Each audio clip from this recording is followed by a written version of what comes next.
Hello, everybody, and welcome to the This Week in the Tech Boy podcast. Unfortunately, we have not been able to do our lives as of yet, but we still have to get the content out for you guys. So, hello, everybody, and welcome to the This Week in the Tech Boy podcast. Let's get to our headlines from last week and this week, as this is airing here on thetechboy.org. We're breaking a rule here, actually using a Mac, so that's unfortunate though. But hope you guys can see this on the screen from thetechboy.org. There's so much to get to in tech, from what happened in Australia to people running around yapping about Wiz being Tinder for kids. Wiz is not Tinder for kids, but I do agree that the people who developed Wiz should be arrested, but for a different reason. Anyway, here is thetechboy.org. Hope you guys can see this on the screen. There we go. Oh. Let's see, stupid Mac. All right, there we go. So, first of all, let's get into this AI RAM debate. People are yapping about how phones and computers are not going to have enough RAM anymore, that phones may start coming in 4 gigabytes of RAM versions. Computers might start selling 8 gigabytes of RAM versions. And I don't really believe the reports. RAM is expensive, but I don't really believe the reports of what's happening on right now. I think they're making some of this stuff up. It's like kind of a quote unquote hit tweet, but I think that's making some of this stuff up. But even let's hypothetically say that phones are going to go back to 4 gigabytes of RAM and computers are going to go back to 8 gigabytes of RAM. How is that so bad? I finally got to do technological debates online yesterday instead of debating other stuff that people debate me on. This is far more productive, but what are we using this RAM for anyway? Right? The applications that people named, other than like some AI applications, let's say that AI does not exist. Let's say that AI is banned. People get what you want. You don't get AI anymore. The AI haters have won, which is I don't like that one bit. I like AI, and quite frankly, the people who hate AI are so freaking annoying. But let's say that they get what they want, right? In the modern era, who cares? Apart from the on-device AI features, what truly groundbreaking new apps or tech developments are we seeing that have a massive demand for RAM? Like, what are we seeing here, people? Like, name me an application that needs that much RAM, okay? And any application that needs that much RAM, and I do like Chrome, but Chrome included, is basically ripping you off because of the lazy developers. If computers really start going back to 8 gigabytes of RAM, then I think that might be a good thing, because the only real thing that people have been able to say that's affected is games. And if it's up to me, I'd say that artificial intelligence is much more important than a video game. And if you want to play a video game at good with good resolution and with a good story and with a good world, then I'd say that you can pay the premium for that because you're paying for a video game, right? If I was given the choice between ChatGPT or playing Forza, I would play ChatGPT 100 times out of the day. There is no new development in technology other than artificial intelligence that anyone can tell me. And all the applications that we've been talking about, everything has moved to the web. You got Google Docs, you got Microsoft Chrome, you got even Google Chrome, you got Microsoft Word has even moved into the cloud as well. Everything that people are doing is on the cloud. Video editing, Canva, all of this in the cloud. What do you really need this RAM for? All you need to do is have more efficient applications, more efficient websites. Right? The people who are complaining about these RAM prices are games, and games are cool, but they're not inherently productive. Artificial intelligence tools are far more useful in the real world. And as for the 4 gigabytes of RAM claims on phones, when we look at the phone market from 2018 to 2025, these same applications, I'll probably link a study here down in the description, these same applications, other than the top AI applications like ChatGPT and Gemini, guess what they are? It's TikTok, YouTube, and WhatsApp. WhatsApp used to run on feature phones back in 2012, 2011, or something like that. I'm pretty sure that we can get WhatsApp working on 4 gigabytes of RAM now. Now, I'm not saying that we want phones to have 4 gigabytes of RAM. What I'm saying is that the top applications that the average consumer is using will most certainly work on 4 gigabytes of RAM. It was not until a few years ago, when this website was started back in 2020, uh, having a 4 gigabyte RAM on a flagship was just starting to be old. Maybe having 6 or 8 gigabytes of RAM was starting to become the norm, right? And we were using these same apps back then. So the only technological progress that we have seen is really in the field of artificial intelligence. So, I mean, if I'd be in favor of doing anything that we can to help bolster the growth of AI, including banning Christmas tree farms. Just kidding, just kidding. So, there was this clip going around on Fox and Friends or something, and this person said that we need to get in line, and that we might have to start selling some Christmas tree farms because for AI data centers, right? Now, is that something that you want to go online and say? Is that something that you want to say? Is that politically a good idea. Like if I'm going to run for president, I'm going to say I'm going to tear down your Christmas forms, and so help me, we're going to build a ChatGPT data center on top of it. No, that's not politically good to say, but the presenter is right. There are a whole bunch of things that you can say that are not good to say. They are not winning strategies, but they are right to say.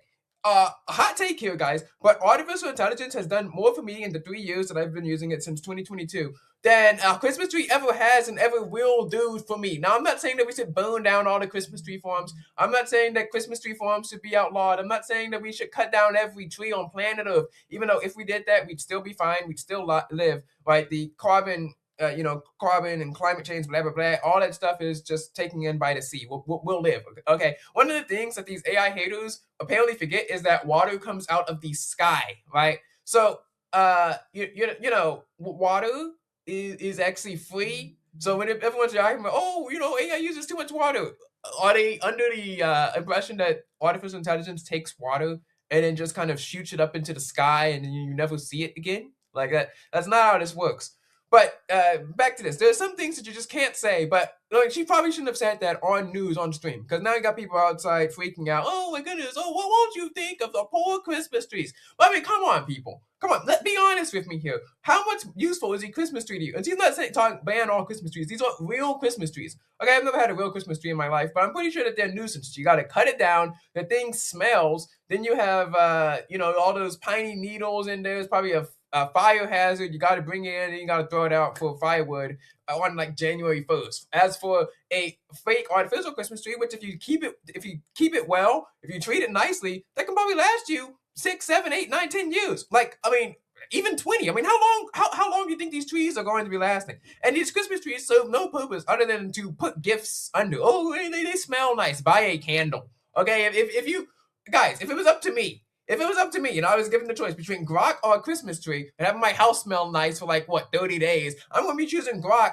all the dang time. Grok is with me every day. Now, Grok is it can be off a little bit, it can be wrong a little bit. Sometimes the servers may be down, but I mean, the truth of the matter is that Grok is very, very useful. It's 85% right. Let's say it's 85% right and it's on 85% of the time. That's better than a Christmas tree that's either growing in a field somewhere for 11 out of 12 months or in a closet for 11 out of 12 months. Like, I mean, come on, people.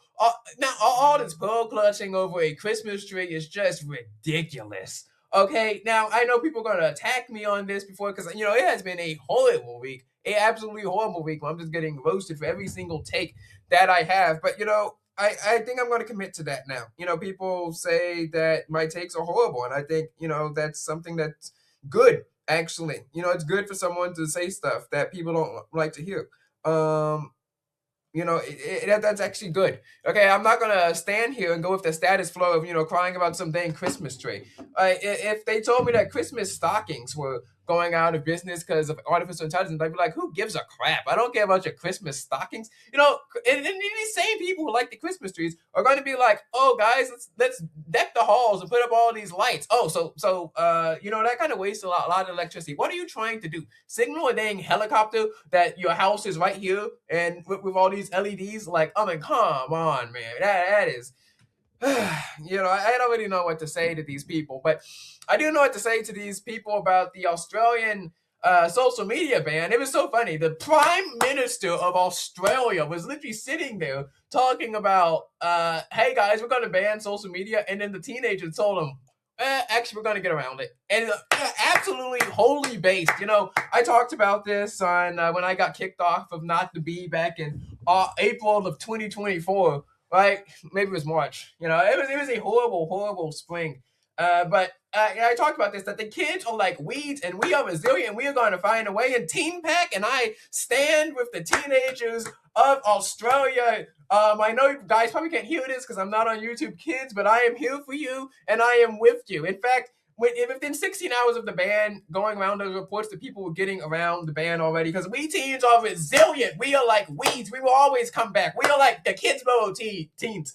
Yes, remember in Kidsborough when they wanted to name the national plant a wildflower? some sort of weed, because we are the dandelions. We will always come back. And these people online are freaking out. They're like, oh guys, there's scary people on the internet. You can't believe everything you see. They're out there on the internet trying to get you. And look, I do not doubt that there are bad people online, but for the past 20, 30 years, we have been absolutely hammering the belief that there's bad things on the internet and you got to be careful. And we have all these digital safety stuff like this. We have all these episodes from Adventure Odyssey to Kids Corner. Kids Corner did this a lot, where Liz literally stole his mom's credit card. I don't know how this lizard is a lizard of faith. Okay, Liz is not a lizard of faith, amen.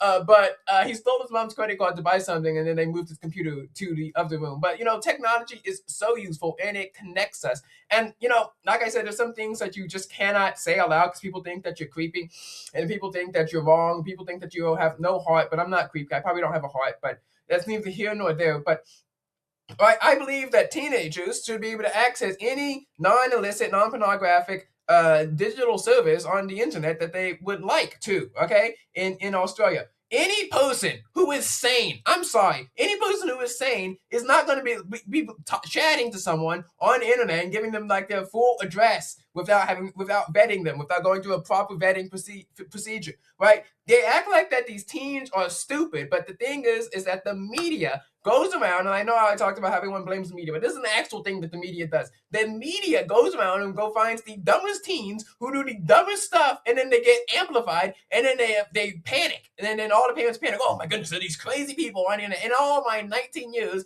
I have never gotten anything inappropriate on the internet. I have never fallen into anything wrong, and I've never done anything wrong on social media, right? I might have done things that people disagree with me for, but disagreement, this is America, I don't know about Australia, is a free country, and that's not a crime, right? Oh, and they talk about how the mental health of the people is effective and how grades are effective, blah, blah, blah. Look, if people say mean things online all the time, get over it, okay? People are mad at people all the time. Get over it. Okay, and does the Prime Minister of Australia actually think that, because he banned some kids from Instagram, that they're not going to be on Instagram, they're going to be coming back? And then now they talk about how, two of the social platforms that were not explicitly banned were a breeding ground for creeps and predators, like Discord and I think it was Kick or something else. I don't remember. It was Discord and one of them. I know, like, this ban is not to ban predators. That's never what the ban was for, right? They always go on these tangents about, creeps and predators on the internet, which I do not disagree that there's out there, but if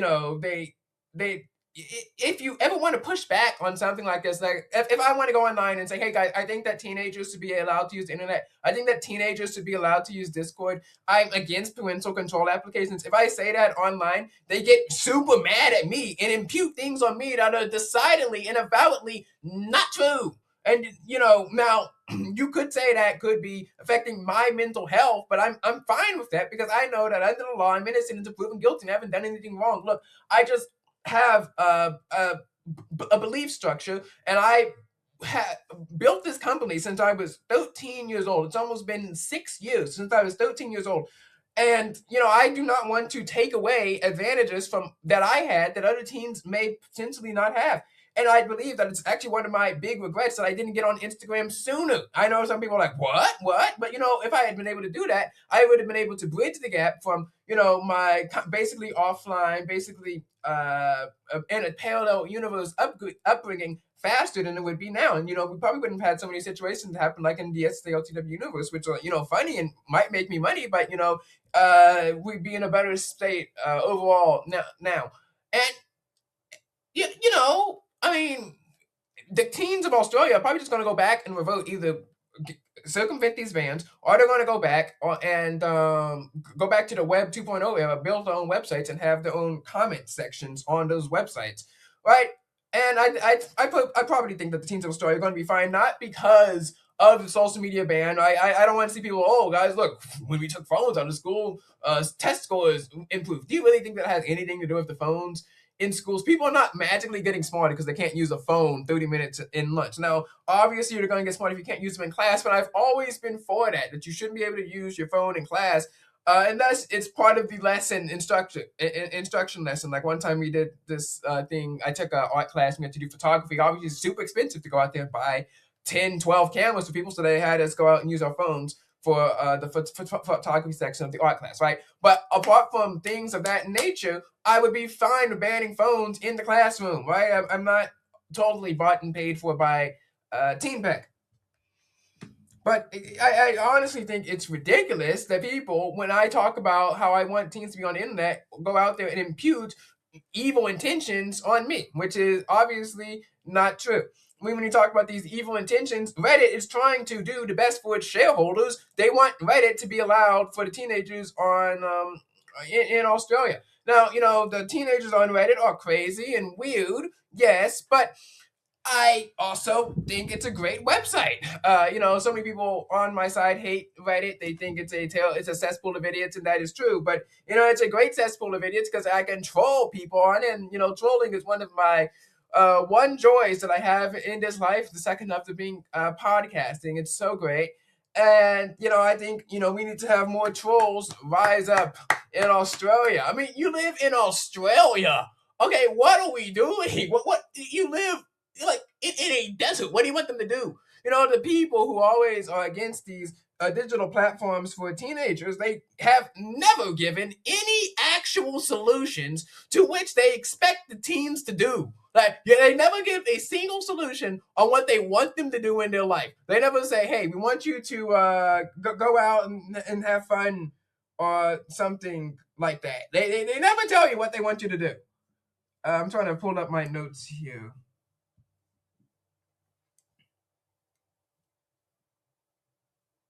There it is. They never tell you what they want the teens to go outside and do. They say, let's take away Instagram, TikTok, Snapchat, all these applications.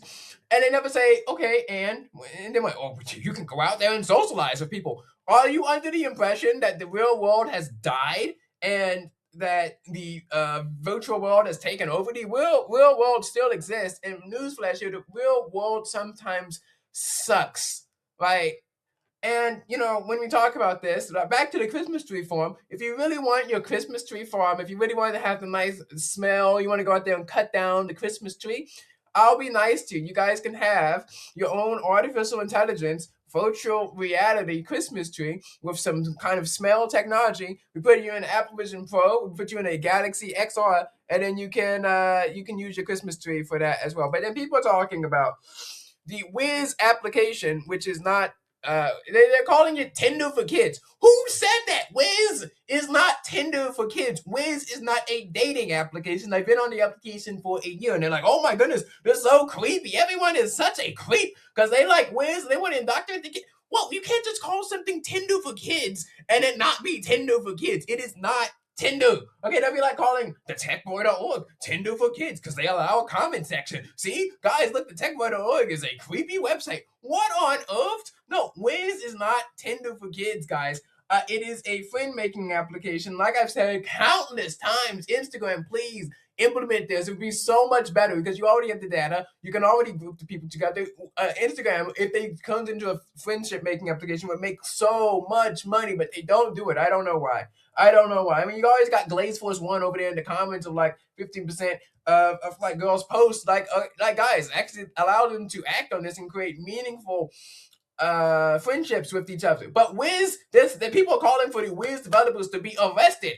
And I agree with them. Not because they created Tinder for kids and that they're a bunch of creeps. No, Wiz developers to be arrested because the app is absolutely straight garbage. Like, it is horrible. Horrible. In fact, Wiz cannot actually be used by creeps because the application is broken and nobody responds, and it's absolutely garbage and trash. That's why the app is so bad. It's for its own good. Like, the app is horrid. Absolutely despicable app. Okay, guys, like, no, Wiz is terrible. Nobody responds. The chat doesn't work. They are ripping you off. When they want you to pay money for stuff. They shadow ban people for no reason. You got to delete the app and reinstall it, come back on. Delete the app, reinstall it, come back on. The people on there couldn't take a picture to save their life. Like, it is a horrid app, and it is the best of these horrid apps. Like, Wiz is Legion's better than Yubo. Okay, Wiz is Legion's better than all these other friend-making applications that are probably Chinese spyware and malware at this point. And Wiz is absolutely trash. It is poop. Okay, guys. So I mean, if you want to arrest anyone, arrest the developers for pushing out this application and ripping off these teenagers who have to pay for the application. I never paid for it, but I mean, if you only want it to be slightly usable, you gotta use it. You gotta pay up, guys. Now let's talk about Christmas. Christmas. Well, it's the most wonderful time of the year, which is an Easter song. They never actually mention Christmas, guys, but it's the most wonderful time of the year, Christmas time. And you know they always talk about on um, I think it was. Oh man, I gotta pull up the link. But link. So when we talk about Christmas, it's the most wonderful time of the year. And I don't know why people get so mad about this, but you know, in Kids Corner, there's an episode where Liz is celebrating Christmas and he wants to have this big, beautiful production. Right? He wants this to go all out, but then stuff goes wrong, and then some guy goes on stage and starts playing Silent Night, and he remembers the. He starts crying. He remembers the true meaning of Christmas. Christmas wasn't a big production. It was a thing where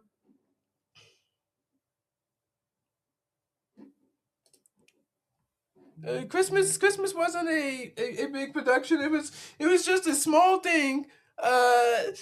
You know, with Jesus and just the angels and the shepherds, and you know, he was born in a manger. And it's like, yeah, guys, this is what the true meaning of Christmas is. And they all go start getting sniffly. Now, I have 2 points on this. One, why can't you have a big Christmas production like that? Is that some sort of a crime now? And two, like, when people are like, oh my goodness, you forgot the true meaning of Christmas. How could you forget, people? I mean, this is drilled into your heads. Kids Corner has existed for about 20 seasons. And almost every season they have a Christmas episode. Like, I mean, come on, people. We know the true meaning of Christmas. And there's only like a few ways you can tell the Christmas story because it happened once and it happened in a certain way. So you cannot keep retelling it multiple times. That's not how stories work. Uh, you know, like there's only a few ways you can tell the Christmas story. Okay, guys. So Jesus was born. Like that happens every single time because it is a historical fact. It's like trying to tell the story of a specific battle in the American War for Independence. I mean, if you think about the American War for Independence, you got thousands of stories you can tell because it stretches out for multiple years. It has multiple generals, multiple battles, multiple perspectives. You know, you can be on the side of the British, or you can be on the side of the Americans, or you can be neutral, right? But even the American Revolution has a finite amount of stories to tell, right? So if you have a finite number of stories to tell, you cannot keep retelling it, and you cannot keep pretending that people don't know the true meaning of Christmas. At least the Christian lizards and the Christian characters in these audios do not know the true meaning of Christmas. I mean, come on, people. You can't keep forgetting. Oh, I get so caught up. You know, they do this thing all the time at church. Oh, I get so caught up in the gifts. They say that every year. Like what? For once, could you could you not be caught up in something, or is that not possible for you? But then you have people who are criticizing these big Christmas productions like they were doing in Kids Corner, which I do not see why that's a bad thing. What's wrong with having a big production to celebrate? And like I said, it is finite, but it's the greatest, one of the greatest events to happen in human history. It's either Christmas or the resurrection, right? To celebrate the greatest thing to happen in human history, the birth of Jesus, the Son of God. Right, we are talking about the birth of Jesus coming down to earth, God in flesh, right? And we can't have a nice big production for that. There's this church. I'm trying to pull up the video, but tiny URL is not working. But it's from Protestia. Protestia is a X account that shows videos of churches and clips and things of that nature. This is recorded, so I could edit this in if I wanted to. But anyway, they showed this video, and I do not get why people were so mad about this. I mean, that's this big laser light show. It's huge. People are enjoying it. Okay, we got the link. We got the link up here on the screen. So I'm gonna hope you guys can see this on the screen, guys. We're probably gonna have to mute it. Yeah, it's muted because it's playing music. But anyway, it's Imagine great Christmas music being played. Here's the clip from Protestia that they well, I mean they just posted this, but obviously people in the comments are criticizing it. I'm not sure if they wanted people to criticize it or not, but this is the clip. Mike, doesn't this look impressive and amazing? And this wasn't in a church. It was like some sort of a concert or something like this. But people were criticizing this, saying, hey, you cannot have this in church. Heaven forbid that we have a concert in church. And I'm like, why are we so mad about this? This is what Liz wanted to do. And he succeeded in that. He did a good job. Well, when he didn't get to succeed in that, but he still was able to put on his production. But like, let's say Liz got this happening. Why is this such a bad thing to do? How is having a Christmas production that celebrates the birth of Jesus in grand fashion a bad thing? That, I mean, I don't get this. And people are saying, oh well, it's fine because it wasn't in a church. But are they saying that if it was in a church, it wouldn't be a problem? Like, are we kidding right now? Like, what's wrong with that in church? Like, again, like I say, finite things happen. So if we want interesting things to be happening, right? If we don't want finite, we got to make the most of the finite. I think that's a great way to make the most of the finite, right? Because we talk about, it's a never-ending story. No, there's no such thing as a never-ending story, guys. Anyway, back to thetechboy.org. YouTube and internet search problem. We'll talk about that. We'll group this into one. But, all these YouTubers that I see, I do not know who they are. Like, there are these clips of all these people on the internet that are talking, when you were talking about the video of the people, Mark Zuckerberg, and he was going on these podcasts. I have no idea who these podcasters are. But he's like, I know there's Christian YouTubers. I know that there's vloggers. I know that they have these people who are doing all these challenges. And I'm like, who are you? Any of you people? I want to see you. I want to see the, 20-year-old get ready with me post, or like the random female podcaster who's sitting there like talking, and it's just some nonsense. It's just about like what's going on in real life. But I mean, it seems interesting to me, and I know that they exist. I know that they're sitting around there posting online. I mean, it's an entire genre of people, or like the actual YouTuber esque genre, like Mr. Beast, or people who do challenges like him, people who just YouTube for a career.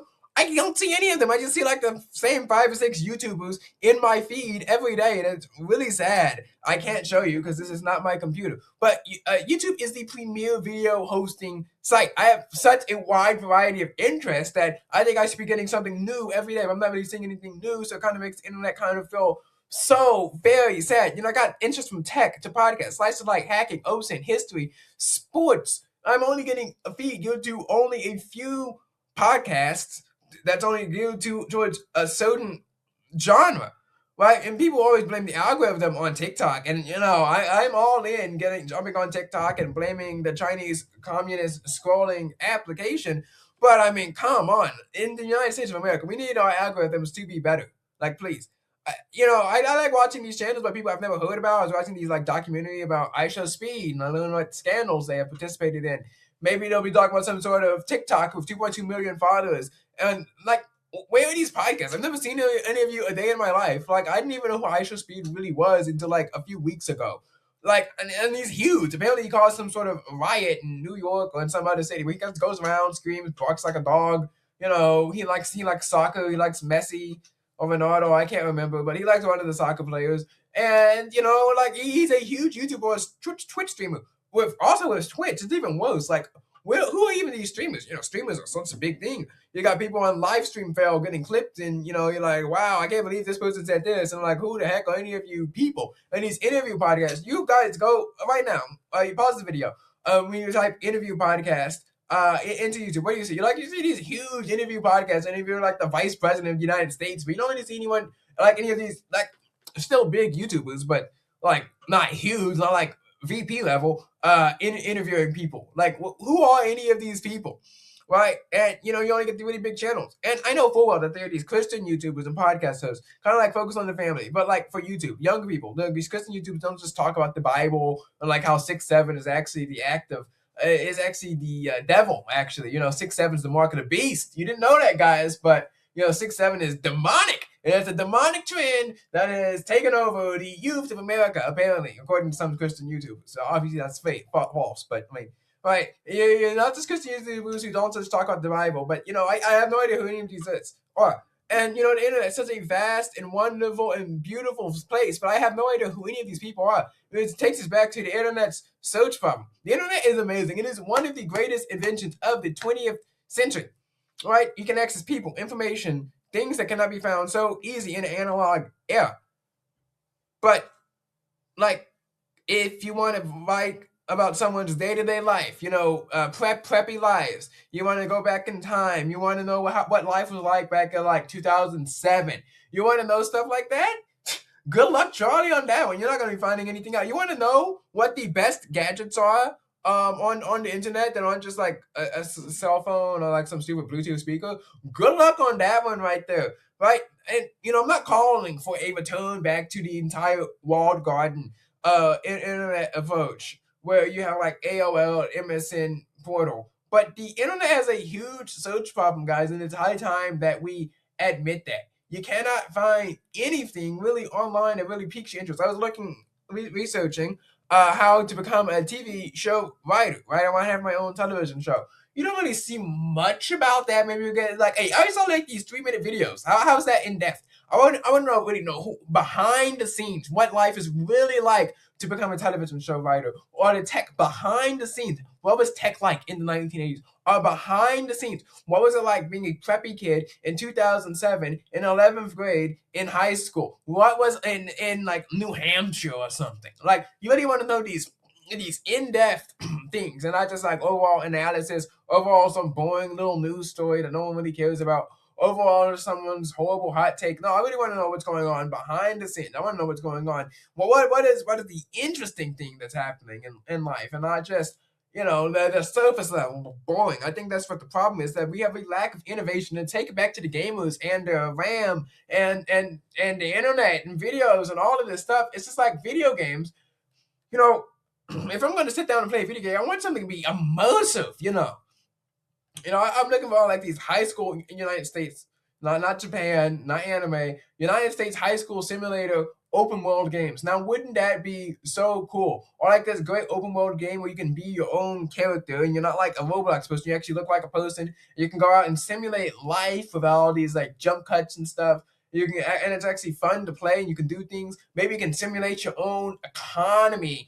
If I'm going to sit there and play a video game, I want to simulate something. I want to simulate a town's economy, like a real town's economy that's like set in the 2000s or late 1900s. Not like some 1500s town economy where if you have the most sticks, you're the king of the land or something like that. All right, I want characters that look realistic. Okay, I don't want these little blocky Roblox characters. Okay, come on, because this isn't Minecraft over here. I want to be able to drive a car, and it'd be fun. Or maybe you can like go out there and kind of like GTA. I've never played GTA, but I'm assuming GTA, like something open world, something interesting, something that piques your interest, something that you can get into and play.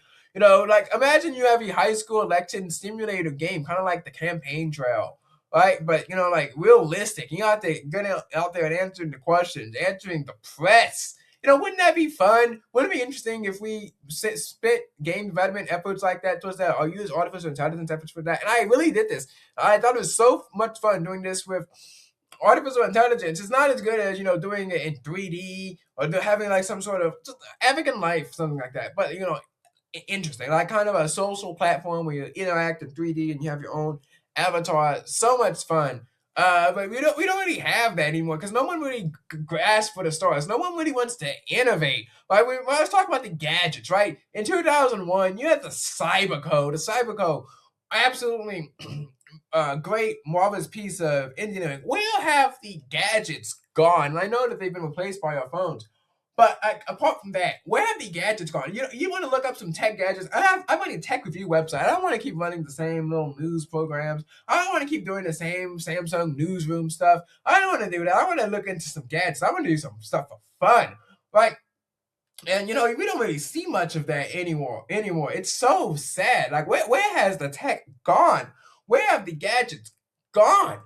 And these gadgets, they want to be replaced by super powerful phones and stuff like that, right? And people talk about that. I'd much rather have a phone that lasts me all day than a phone with battery power that I can't really, than a phone with processing power that I can't really access because there's no apps like that, right? If someone was going to build me a nice 3D virtual world or something like that, but we gotta have artificial intelligence, and that's why I'm in favor of cutting down the Christmas trees, burning them in the fire, and replacing them with AI data centers. When we talk about artificial intelligence, one of the greatest inventions, one of the greatest achievements that we have, right? I mean, sucks to suck for the Christmas trees, but I put in the SSA LTW book into my into Notebook LM, amazing. You'll see some clips on that. Well, this is tape, so the clips will be out about that already. We were talking, high level, high school geopolitics. The podcast, they were popping. I mean, so interesting, so interesting. I had to put them in 2 times speed. They will be uploaded 2 times speed because they talk kind of slow. We need some fast talkers, okay? I only got like 30 minutes to an hour to do this thing. We're gonna put in 2 hours worth of information into this podcast, yes, sir.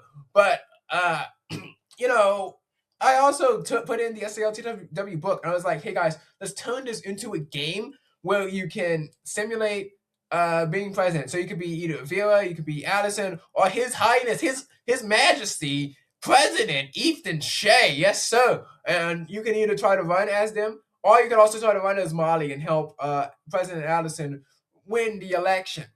And it's like it was so much fun pretending just to be in this world because television and this virtual world, SSALTW, these TV shows, these Disney Channel television shows, which we got a few minutes to talk about. I got this book about them, very interesting. You got these TV shows. I like to place myself in these shows. I like to place myself in the SSALTW book universe. I was in the SSALTW web universe, of course. That is true to life. Everything happened, but it's so much fun to immerse yourself in it. In Notebook LM, not Notebook, Gemini did such a good job. I was chatting with it. It was kind of like your own text to adventure game. It did invent some stuff, by the way. It was like Allison was dating the head basketball player of some rival school. That never happened in the book. Allison never dates anyone in the SSALTW book. She does in the web series, but it's very niche. It doesn't really matter to anything.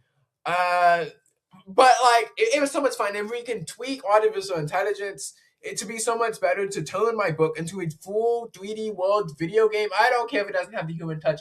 It would make it so much fun. And people are like, oh, civilization is dying or something. Well, you know what I say. America first. Me first, guys. But anyway, let's talk about Disney High. It's a great book. I really wish it went in more in depth. It does have bad words in it, by the way, which I don't know why you can't just bleep them. When you are writing a book, writing something online, just bleep the. I mean, no one's forcing you to type that out. Just bleep it. Bad words are bad, as a famous man once said. But it's such a good book, but then it just goes on and on. I really wish it would go on and on about how in depth the writers' rooms were, how the TV shows were produced, how the ideas did, and it gives a good surface level stuff. That gives information about the background of these actors and actresses.